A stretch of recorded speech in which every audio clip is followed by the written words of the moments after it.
మహాపరిశుద్ధుడును సర్వోన్నతుడైన మా పరలోక తండ్రి, కృప కలిగిన దేవ, మా యొక్క వెస్ట్ గోనగూడెంలో ఉన్నటువంటి బిడ్డలందరినీ కూడా మీరు దీవించి ఆస్వాదించండి.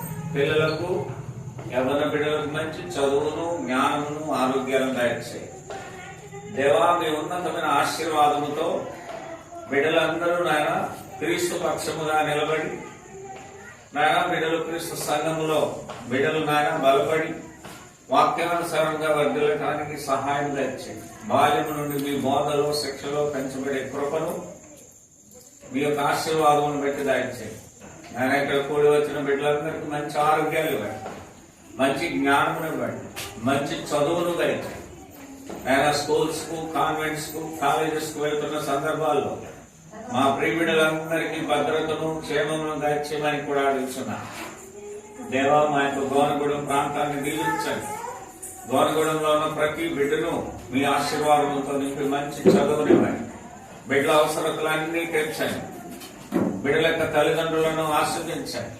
మీ కృపతో సంఘములోనైనా ఒలివ మొక్కల వలె వర్ధిల్లుటకు, ఎదుగుటకు, ఫలించడానికి సహాయం తెచ్చమని బిడ్డల యొక్క తల్లిదండ్రులను, కుటుంబ సభ్యులను దీవించండి. వచ్చిన ప్రతి ఒక్కరిని ఆశీర్వాదాలతో నింపండి.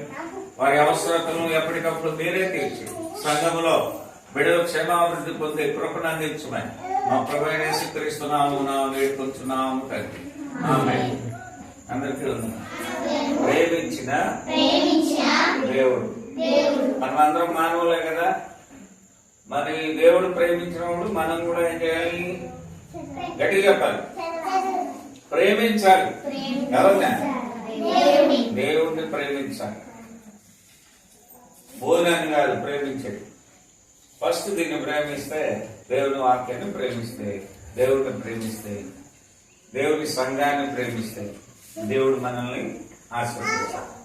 ఎంతమందికి ఆశీర్వాదాలు కావాలి? చేతులేకండి ఒకసారి. Very good. మీరందరూ మంచిగా చదువుకోవాలి, వాక్యం చదవాలి, చదువుకోవడం కూడా రావాలి.